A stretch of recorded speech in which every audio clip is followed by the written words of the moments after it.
The Pinnacle Awards. Proper medication use is an important issue cutting across all areas of healthcare, impacting pharmacists, physicians, and most importantly, patients. Morbidity and mortality associated with medication use continues to be a significant public health problem. Every year, an estimated $177 billion is spent on critical, preventable, drug-related problems. That's why the American Pharmacists Association Foundation's Quality Center established the Pinnacle Awards with the support of Wyeth. Pinnacle Award recipients are recognized for pioneering innovative ways to improve medication use in 3 key areas: increasing the use of national treatment guidelines, improving patient adherence and outcomes, and enhancing collaboration among all members of the healthcare team. Many performance improvement opportunities are related to systems issues that can be addressed through quality management methods. Tonight, we honor those committed to medication use quality improvement and share their experiences so that all may benefit.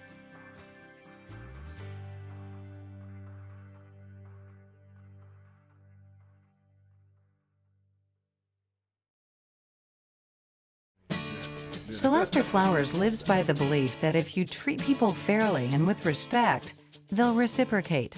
I just thought that if I'm going to be a pharmacist, for example, it's there to help other people. So giving back was as ingrained in my conduct as it was to get up on Sunday morning to go to Sunday school. Flowers graduated from Howard University in 1958 and moved to California after serving in the military.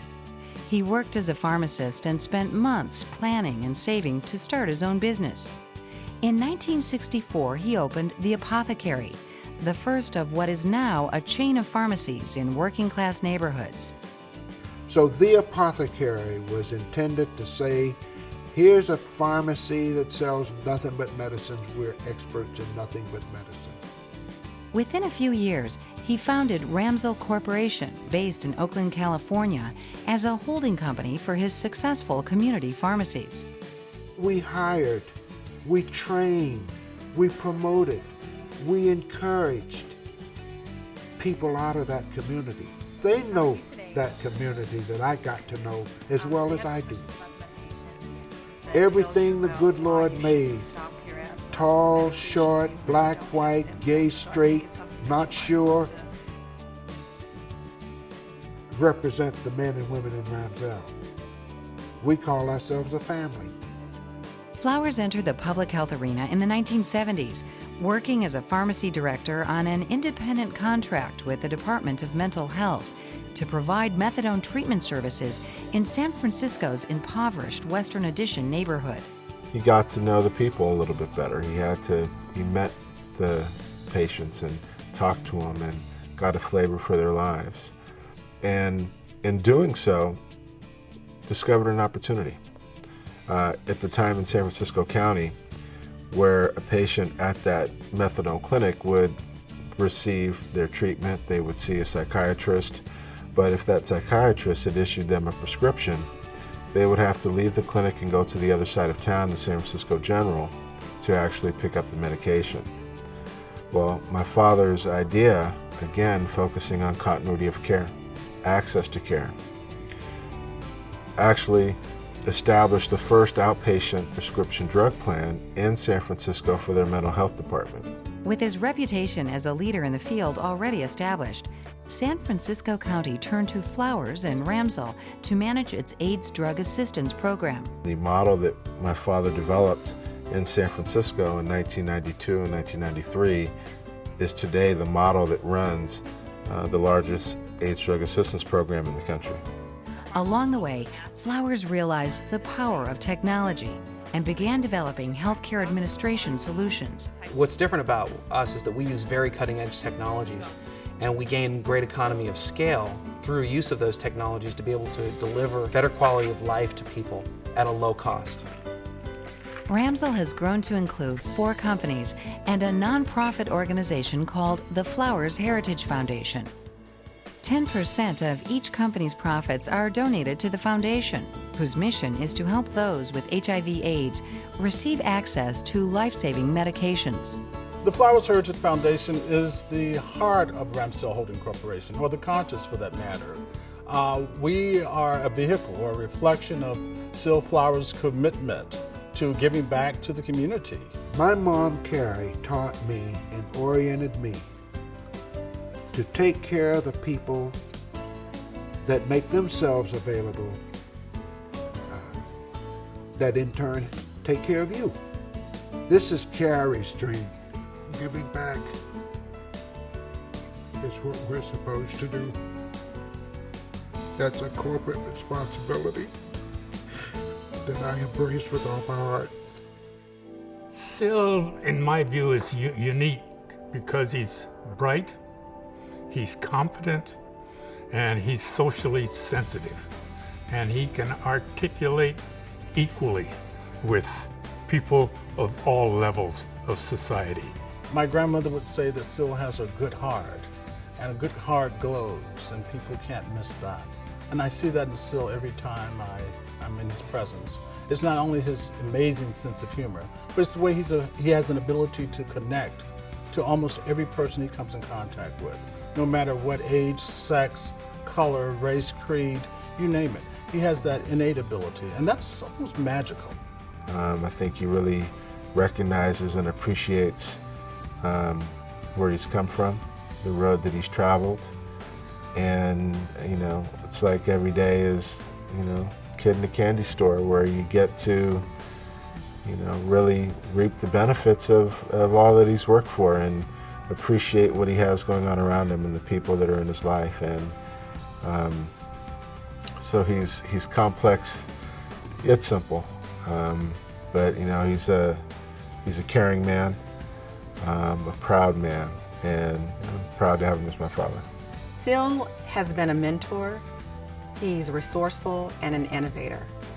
What I admire most about Syl is his dedication to service and his ethical values and serving the community that has served him for over 40 years. For his many significant contributions to the safe distribution and accessibility of medications, the APhA Foundation honors Sylvester Flowers with a 2009 Pinnacle Award.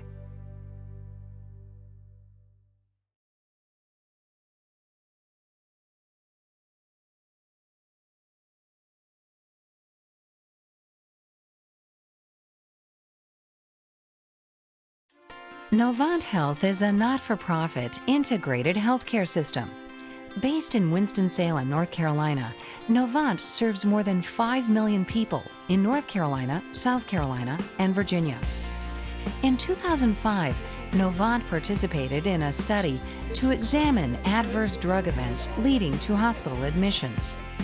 The study found that patients 65 and older are twice as likely to be treated in an emergency room for an adverse drug event and 7 times more likely to require hospitalization. These results led to the development of the SafeMed program. SafeMed targets patients over the age of 65 who are discharged from a Novant facility and followed by a Novant primary care physician.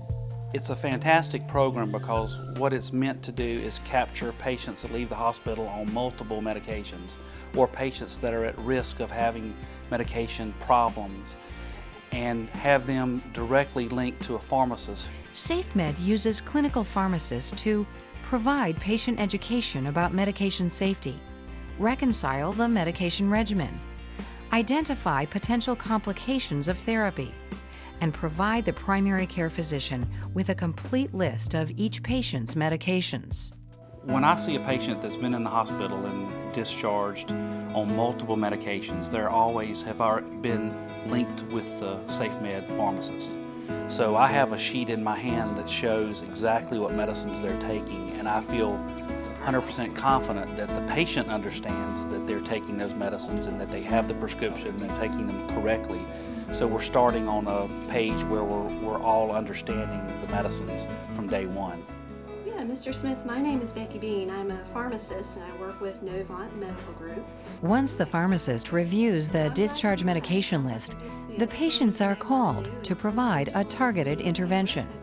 By having a pharmacist call the patient as soon as they get out of the hospital, we give them a connection between the hospitalization and their primary care physician.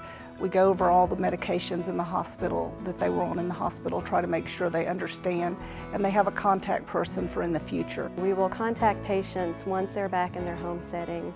That way they can have all of the medication vials at their fingertips, where we can literally run through each medication and know how they're taking the medication, how many tablets, what the dosage is, what time of day. In addition, each patient is mailed a personalized medication list, educational materials, and a pill box to help them manage their medications. They seem to care about me as a person, not take me as a unit like some people do. The attention to me was personal, and that was what really impressed me in the very beginning with SafeMed. The entire SafeMed population was matched to a control group, and the results were impressive. 30-day readmission rates for the SafeMed group were lowered from 13.1% to 6%, and 60-day readmissions were lowered from 7.7% to 2.7%. The program is wildly successful, as in my opinion. We've been able to decrease rehospitalizations related to adverse drug events by about 14%, which is huge. And that really translates to better use of dollars in the healthcare system. But more than that, it translates to better quality of life for patients and a better understanding of their disease. It's definitely rewarding, especially when you have a patient tell you that you've helped them prevent some type of side effect. It's rewarding when you can make a recommendation to a physician that could save the patient $100 a month. It's rewarding when you can reassure a patient that they're taking the medication the way they're supposed to, or let them know a better way to take the medication, because that's going to give them more confidence that they're more in control of their health. The SafeMed program is an outstanding example of how the principles of quality improvement can be applied to dramatically improve patient outcomes. The APhA Foundation is proud to honor Novant Health with a 2009 Pinnacle Award.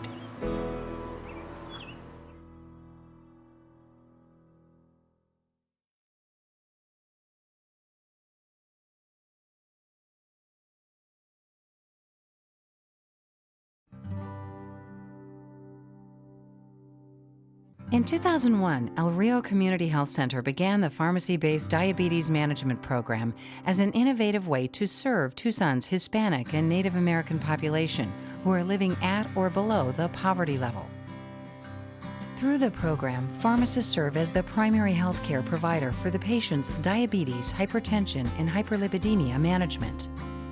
Over 1,800 people living in southern Arizona are currently being helped by the program's 3 registered pharmacists. El Rio's pharmacy-based diabetes program was started in 2001, and what was really driving the program being started is we were seeing a growing number of patients, particularly in the Hispanic population and American Indian, with type 2 diabetes, and they were struggling to control their disease. We have 70,000 enrolled patients here at El Rio Community Health Center, and 8,000 we know are already diagnosed with type 2 diabetes. Behind that is a great number, thousands of people that are pre-diabetic. So we're very invested as a community health center in both preventing diabetes and getting education and getting opportunities for people to not ever develop diabetes, but then also in this program really actively helping people manage their diabetes so they can avoid so many of the complications that happen. Through the passage of federal and state legislation in 2000, qualified pharmacists can initiate, modify, and alter drug therapy as described by written protocols of physicians in a community health setting. The pharmacists provide diagnostic, educational, and therapeutic management services, including ordering lab tests and prescribing medication 24/7, using multiple languages to meet the needs of patients. It's nice to come in and to actually get treated and not feel like you're coming in for a doctor's visit. It's more of a collaboration. It's a partnership between us and the patient to really get them under control. We never focus on the bad, we focus on the successes.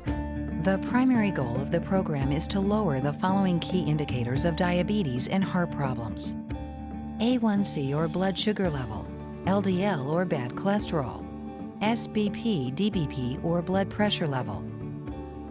In addition, the pharmacist offers extensive pharmacy services and patient education, sometimes lacking in a community health center. Educational materials and resources are culturally appropriate and at lower literacy levels to appeal to those who need help. El Rio's program, the first in the state to use physician-referred pharmacists to assist with diagnosis and treatment, has clearly revealed life-changing and sometimes life-saving results for a large percentage of diabetic patients. I recommend it to my sister because she has diabetes and high blood pressure. And lately she's been all normal on that, so I would recommend it if somebody would ask me if they were sick. Outcomes show statistically significant improvement in patient lab values and health behaviors. The number of patients at target blood sugar levels has increased to 41% compared to 6% for those under regular community health care, resulting in healthier patients and a reduction in the cost of care. In addition, patients have lost weight, stopped smoking, and regularly take medicines. The key to the program's success has been its patient-centered, culturally sensitive philosophy. We've been able to track a lot of positive outcomes, improvements in A1C, which is a measure of diabetes control. Also, we've seen significant improvements in blood pressure, cholesterol. We've been published in a number of journals. So what we're trying to do is really educate legislators, insurance companies about the value of having a pharmacist as part of a treatment team. The success of this program has led to the establishment of similar programs for a variety of diseases in numerous federally qualified health centers. The APhA Foundation applauds the El Rio Community Health Center for its efforts to help treat underserved populations and is proud to honor El Rio with a 2009 Pinnacle Award.